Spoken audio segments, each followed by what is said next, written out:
Hello students, welcome to my class Sanjay sir का classes. आज हम एक्सरसाइज 9.1 का question number 11 and question number 12 करेंगे। बुक निकाल लीजिए। क्वेश्चन नंबर 11 में करने वाली हूँ, पढ़ने वाली हूँ और पढ़ते हुए आपको समझाऊंगी कि किस तरह से आपको समझ कर फिगर बनाए। वैसे तो फिगर गिवन है, मगर इन केस कभी फिगर नहीं दी हो किसी क्वेश्चन में तो कैसे रिलेट करते हुए फिगर बनाते हैं, आपको थोड़ा जिनको नहीं मालूम है उनको समझ में आएगा। तो let's start. A TV tower stands vertically on a bank of a canal. कोई नहर है, उसके किनारे बैंक पर एक टीवी टॉवर है। बुक में फिगर गिवन है।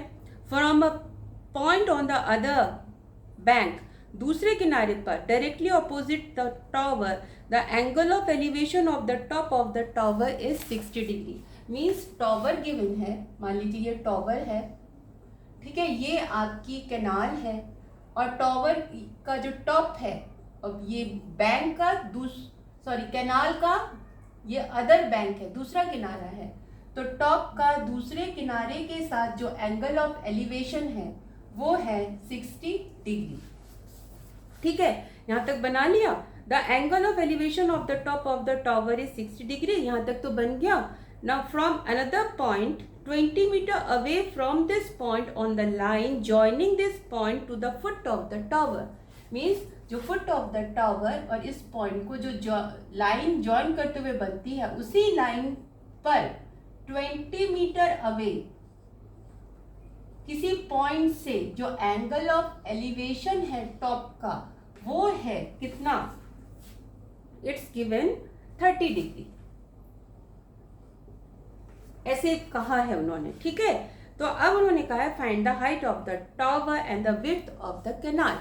Width of the canal, canal आपकी यहाँ से लेकर यहाँ तक थी, यानी आपको ये वाला पॉइंट निकालना है। And height of the tower यानी कि ये निकालना है। नेमिंग कर लेते हैं, A B C and D. तो आपको क्या निकालना है, ए बी निकालना है जो कि हाइट ऑफ द टॉवर है, और दूसरा आपको निकालना है बी सी जो कि विड्थ ऑफ द कैनाल यानी कि नहर। इसमें भी बहुत इजी है, इससे पहले भी हम ऐसे ही क्वेश्चन कर चुके हैं, जिसमें हम सबसे पहले इस वाले ट्रायंगल को लेंगे। इसको मान लेते हैं एक्स, इसको मान लेते हैं एच, ठीक है। आप अगर नहीं मानते ए बी और बी सी करके भी चलते हैं तब भी that is also good, but अगर आप इस तरह से अज्यूम कर लेंगे तो थोड़ा सा कैलकुलेशन समझने में इजी होगा। तो आप लिखेंगे इन ट्रायंगल ए बी सी, ठीक है। तो आप इस एंगल के लिए सोचिए, आपको ये साइड लेनी है, ये साइड लेनी है, यानी इस एंगल के जो अपोजिट साइड है वो परपेंडिकुलर है। ये एंगल जिस साइड पर बना है वो बेस है। परपेंडिकुलर अपॉन बेस ये होता है, इस रेशियो को कहते हैं tan। तो tan C is equal to P upon B, where C is 60 degree. C क्या है, 60 डिग्री। परपेंडिकुलर क्या है, AB, आप AB लिख लीजिए। एंड बेस क्या है, BC, right, BC over here. Then value of tan 60 is √3। √3 equals to AB क्या है H, BC क्या है X। AB को हमने H मान लिया था, इसमें आप लिख लेंगे let height of the tower, height of the tower be h and width of the canal be x. Okay, now √3x equals to h। इसको आप यहीं पे छोड़ दीजिए, ये काम आएगा आपके दूसरे ट्राइंगल में h की जगह वैल्यू पुट करने में, जिससे कि दो अननोन जो वैल्यू है वो एक ही अननोन उसमें आ जाएगा। अब दूसरा ट्राइंगल लेंगे, इन ट्राइंगल कौन सा, ए डी बी। हमेशा राइट एंगल ट्राइंगल ही लेते हैं, यानी कि ये वाला एंगल ले लिया, ये नहीं चलेगा ये ट्राइंगल। क्यों, क्योंकि इसमें कोई भी 90 डिग्री नहीं है। आपको एक ये वाला एंगल ट्राइंगल लेना है क्योंकि इसमें 90 डिग्री है, और ए बी डी या ए डी बी लेना है, उसमें ये 90 है। तो in triangle A D B, ठीक है, इसमें भी इस ये वाला एंगल नोन है, तो इसके लिए ये परपेंडिकुलर हो गया और इसके लिए क्या हो गया, बेस हो गया। तो आप लिखेंगे tan, अब यहाँ पे एंगल क्या है, D है, तो tan D equals to P upon B। What is P? P is AB and what is B? B is CD plus BC। Means मैं डायरेक्टली लिख लेती हूँ 20 प्लस x, या नाम लिख लीजिए पहले BD, ठीक है, और tan D क्या है, 30 degree. Means if you put the value of tan 30 क्या होता है, 1 अपॉन अंडर रूट 3। तो यहाँ पर लिखा आपने 1 upon under root 3 equals to ABH है, और BD क्या है, 20 plus x, right, 20 plus x। तो यहाँ पर दो अननोन चीजें हैं आपके पास, h और x, तो ये सॉल्व नहीं होगा। इसके लिए आपको दोनों में से किसी एक को उसके टर्म में लिखना है, यानी h की जगह चाहे आप ये लिख लीजिए या x की जगह आप ये लिख लीजिए, ठीक है, x की जगह h अपॉन अंडर रूट 3 लिख लीजिए। तो हम h की जगह इसको लिख लेंगे तो ज्यादा इजी होगा। तो यहाँ से देखिए, यहाँ पे आया 1 upon under root 3 equals to h की जगह क्या लिखा आपने, अंडर रूट 3x। यहाँ पे इक्वेशन 1 लिख लेते हैं, हम यहाँ पे लिखेंगे फ्रॉम इक्वेशन 1, ठीक है। अब यहाँ पे लिखा हमने 20 plus x, h equals to under root 3x, यानी h की जगह आपको अंडर रूट 3x लिखना है। अब क्रॉस मल्टीप्लीकेशन कर दीजिए, 20 प्लस x इक्वल्स टू इसका इससे मल्टीप्लाई करेंगे, अंडर रूट 3 यानी कि अंडर रूट 9 आ जाएगा। अंडर रूट 9 3 होता है, तो यहाँ पर आ गया 3x। मैंने बार बार आपको बताया है, अगर दो अंडर रूट सेम नंबर के साथ है तो दोनों मिलकर उसका अंडर रूट हट जाता है, या फिर आप सॉल्व करके भी देख सकते हैं। Under root 3 into under root 3 is equal to under root 9 and under root 9 is 3, so 3x। Unknown आपका क्या है, x, उसको एक तरफ ले लीजिए, 3x माइनस x, मालूम है ना, ये इस तरफ जाएगा तो इक्वल्स टू के उस तरफ जाएगा तो साइन चेंज हो जाएगा, माइनस आ गया। 3x में से x माइनस किया 2x, यहाँ पर 20 आया। यहाँ हर जगह आप और लिख लीजिए या फिर इक्वल्स टू लगा दीजिए।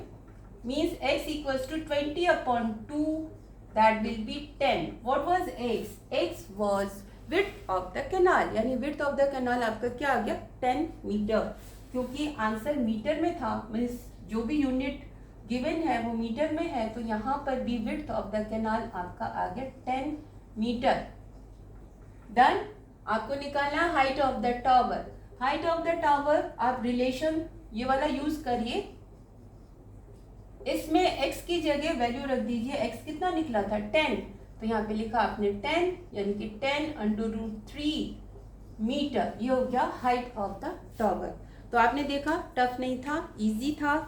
अब हम चलते हैं नेक्स्ट क्वेश्चन की तरफ। ये क्वेश्चन था आपका क्वेश्चन नंबर 11। होप आपको समझ में आ गया होगा।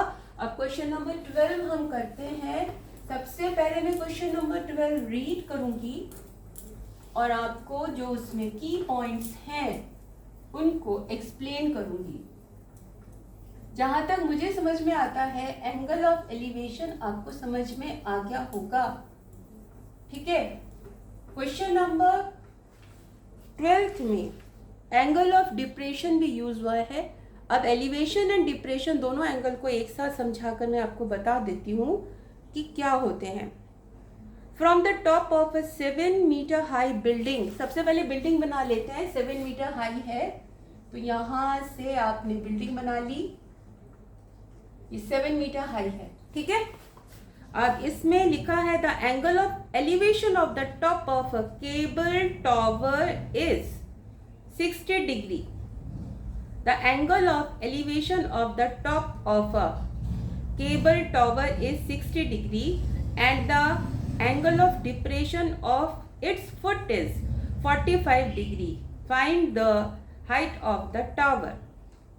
अब देखिए, इसमें from the top of a 7 metre high building लिखा है, ये 7 मीटर बिल्डिंग है।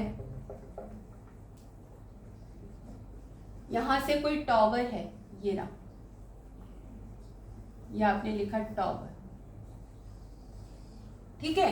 अब इसमें लिखा हुआ है कि जो angle of elevation of the top of A cable is 60 degree.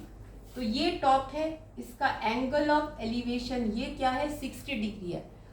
Horizontal line से ही आपका देखते हैं तो ये आपका आ गया 60 डिग्री। एलिवेशन यानी जो ऊपर चढ़ता हुआ लाइन है वो एलिवेशन में आता है, एंगल ऑफ एलिवेशन। फिर उन्होंने कहा है and the angle of depression of its foot is 45 degree.